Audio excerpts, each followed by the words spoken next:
놀이미디어센터 권장희 소장과 함께 이 게임 중독을 질병으로 규정하는 부분들에 대해서 찬성하는 입장 들어봤고요. 이 질병으로 규정하는 건 좀 과하다. 반대 입장도 연이어 듣도록 하겠습니다. 동양대학교 게임학부 김정태 교수 연결합니다. 안녕하세요, 교수님.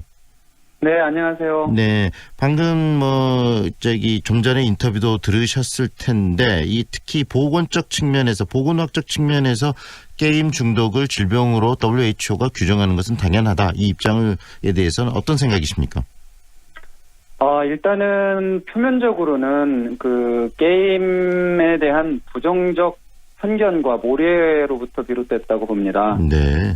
그리고 또 하나는 이제 일부 학부모님들의 반게임 정서를 끌어들여서 사회 이슈화하고 정쟁에 이제 활용하는 그런 모습이라고 볼 수 있고, 네. 결과적으로는 이제 찬성 측의 이권과 과세 논란에서 자유로울 수 없는 이렇게 세 가지 큰 문제가 있는데, 네. 첫 번째 이제 부정적 편견과 몰이의 부분은 세상에 이제 처음 등장한 뉴미디어들, 영화도 그랬고, TV도 그랬고, 만화도 그랬듯이 처음 등장하면 그들에 대한 공포 심리가 굉장히 팽배하죠. 일종의 게임 포비아죠. 네. 게임 포비아를 지금 이제 WHO나 국내 찬성 측에서는 이제 그걸 인정을 하고 받아들이는 측면이 강하다고 봅니다. 네. 그 한편 이제 일부 학부모들과 시민단체들의 이제 반게임 정서를 이제 사회 이슈화한 노력은 네. 2004년경까지 거슬러 올라갑니다. 네. 그때는 이제 청소년 수면권 보장이라는 명분 하에서 결국은 2011년에 게임 셧다운제가 통과시켜서 현재도 시행 중이지 않습니까? 아직 네. 논란도 많고요. 그 밖에도 2013년에 이제 4대 중독법이니 중독물 관리법이니 이런 것들을 지속적으로 발의를 했었고 이제 회기가 지나서 이제 폐기된 적이 있습니다. 이런 부분들을 보면 지금 현재 게임 중독이라는 프레임이 너무 강화되고 있는 그런 측면이 없지 않아 있다고 볼 수 있습니다. 네. 또 그 과세적인 측면이나 그다음에 또 이런 보건복지나 보건 관련 당사자들의 어떤 이해관계 이야기도 하셨는데 그 이야기는 어떤 이야기입니까? 일단은 그 며칠 전에 이제 한 매체에서 게임 중독세 추진 논란 기사가 났는데 네. 복지부는 이제 사실 무근이다라며 해명을 했었죠. 네. 근데 실제로 2012년경부터 아까 말씀드린 2011년 게임 셧다운제 시행 이후에 복지부와 정신의학계에서는 공공연히 수건 사업이라는 얘기를 해왔습니다. 네. 그런 상황에서 이 WHO의 게임 질병학 코드 움직임은 국내의 어떤 그 찬성론자들과 어떤 합의 내지는 공조에 의한 것이 아닐까 하는 합리적인 의심이 가능한 대목입니다. 그 예로 네. 크리스토퍼 퍼거슨이라는 미 스탠스대 심리학과 교수가 5월 13일경 모 언론과 인터뷰를 했거든요. 그때 네. 뭐라고 얘기를 했냐면은 WHO 고위 관계자들로부터 들은 얘기다라고 하면서 아시아 국가들이 정치적 압력을 받았다.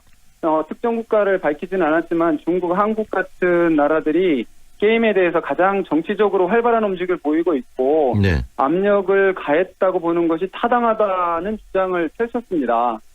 이 얘기에 귀 기울 필요가 있는데 네. 실제로 한국에서는 2016년경에 모 대학에서 이제 중독 국제 세미나 워크숍이 있었거든요. 그때 WHO의 블라드미르 포즈냐크이라는 전문가가 중독 책임자죠. 기조연설까지 했었습니다. 물론 이제 국제 세미나이기 때문에 할 수는 있지만 네. 그만큼 한국에서는 이 게임 질병화 코드에 앞장을 서는 그런 움직임을 지울 수가 없고요. 심지어는 이전 정권에서 황교안 전 국무총리가 2016년 2월 25일 날 국가정책조정회의를 열고 그때 정신건강 종합대책을 발표하기도 합니다. 네. 발표하고 그때 게임 중독을 질병 코드로 분류해서 관리하겠다는 그 정책 발표문에 있었던 내용을 그거를 제대로 한번 추진을 하라 이렇게 지시를 한 적도 있거든요. 네네. 그렇기 때문에 이게 단순히 WHO의 어떤 단독의 결정인지 한번 고민을 해볼 필요가 있다라는 말씀을 드리겠습니다. 여러 국가 또 정치 집단의 이해관계가 또 이런 부분에 반영될 수도 있다라는 그런 우려를 갖고 계시는 거네요. 네네, 그렇습니다. 그렇다면 교수님, 지금 게임 중독이 질병으로 볼 수 없는 또 나름대로 근거와 주장이 있으실 것 같아요. 그 말씀도 해 주십시오. 왜 게임 중독이 질병이 아니죠? 게임 중독이라는 말은 사실은 일종의 메타포죠. 중독이라는 표현 자체가 아시는 바대로 어떤 뭐 그 떡볶이 중독이라든지 빨간맛 중독 이런 것들처럼 쓰이는 표현으로는 저희도 동조를 하는 편인데 네. 이거를 게임이라는 그 뉴미디어를 어떤 규제나 치료의 대상으로 보는 것은 굉장히 부당하다고 생각을 합니다.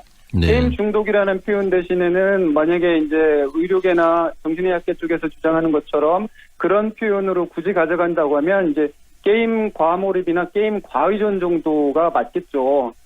예, 그리고 WHO에서 이번에 이제 규정한 게임 이용 장애, 이른바 이제 게이밍 디스오더라는 게 네네. 뭐라고 규정을 했냐면 온라인 또는 오프라인에서 지속적 또는 반복적으로 게임 행동의 패턴을 특징으로 한다 이렇게 돼 있거든요. 근데 네. WHO가 제시한 진단 기준은 이제 세부 기준이죠.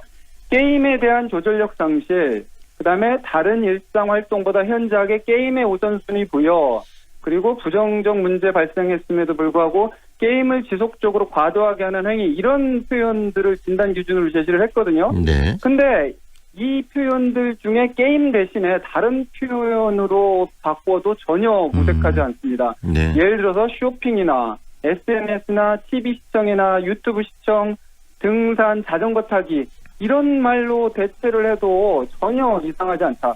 이 얘기는 무슨 얘기냐면은 게임 중독이라는 그 WHO의 어떤 규정이나 네. 진단 기준은 과학적, 의학적으로 규명이 안 됐다는 것을 바로 방증하는 셈이고요. 네. 그리고 WHO에서 이제 게임 중독을 이제 다룬 많은 의학 논문을 네네. 가지고서 이제 이번 그 규정에 이르기에 도출하기에 이르렀는데 실제로 이 논문들의 근거가 된 거는 1990년대 즉 인터넷 도입기지 않습니까? 1995년경이니까 5, 6년경이니까 네. 이제 이른바 미국 심리학자 이제 kimberly 영이 제시한 기준을 따르는 건데 이거는 벌써 20년도 더 된 인터넷 초창기에 도입된 그 지표입니다. 그렇기 네. 때문에 그리고 이제 찬성 측에서 지속적으로 제시하는 이제 판단 기준 중에 과몰입군이 뭐 몇 퍼센트다 몇 퍼센트다 이렇게 네네. 주장하는 내용들도 초기에는 인터넷에만 국한됐던 것들이거든요. 네네. 근데 2011년 그 셧다운제 전후로 해서 인터넷이 인터넷 게임으로 둔갑을 하기 시작을 합니다. 네네. 그런 면에서는 이게 과학적 그다음에 의학적으로 아직 입증되지 않은 근거라는 게 이제 저희 쪽 주장이고요. 네. 한편 이제 잘 아시다시피 미국 정신의학회죠. APA 같은 경우는 아직 충분한 연구와 데이터 등 과학적 근거가 확보되지 않은 상황에서 WHO는 너무 성급한 판단을 했다라고 공식 발표를 했습니다. 네. 그리고 이거는 UN 아동 권리 협약에 명시된 어떤 아동 권리를 박탈하는 행위가 될 것이다라고 심각한 우려를 밝히면서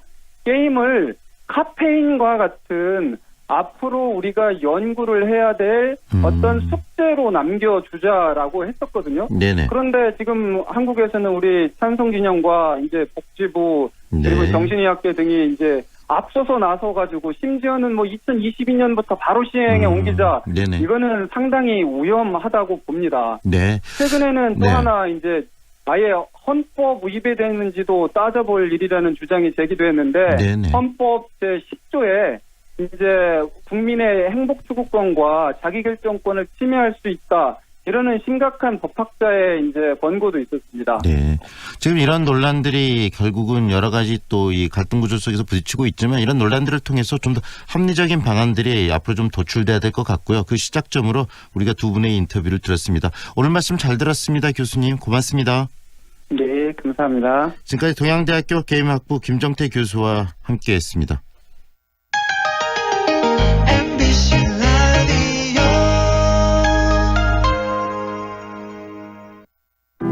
한은정입니다. 생각보다 가까운 하늘, 그 하늘을 향해 대라수